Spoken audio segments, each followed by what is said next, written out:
On a chilly winter's night, an old man settles into his favourite armchair, a twinkle in his eyes. He spins a tale about a king, a man consumed by his quest for wealth, his heart never at peace. And so the king lived, surrounded by his treasures, yet feeling utterly empty. The king, entranced by his own wealth, forgot the joy of sharing and the warmth of companionship. His obsession with gold turned his castle into a cold, lonely fortress. He overlooked the needs of his kingdom, his family fell into neglect, and his kingly duties were abandoned. His life, once filled with laughter and love, was now dominated by the clink of coins and the glimmer of gold. The king was surrounded by wealth, yet he had never felt more alone. In his pursuit of wealth, the king had lost much more.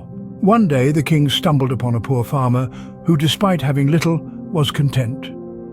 The king watched as the farmer, his resources scant, shared his humble meal with a joyous smile. This simple act of generosity struck the king to his core, prompting him to question the values he held dear. The farmer's contentment, unmarred by his poverty, presented a stark contrast to the king's own dissatisfaction despite his wealth. This led the king to ponder deeply, why is this poor man happier than I?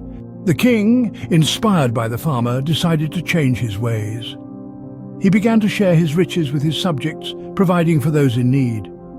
He dedicated more time to his family, cherishing the moments that money could never buy. He discovered the true worth of wealth, not in hoarding it, but in the joy of sharing and the warmth it could bring to others. And the king, once lonely and desolate, found joy and kinship in his newfound values. The old man, finishing his tale, looked at the child, a gentle smile on his face.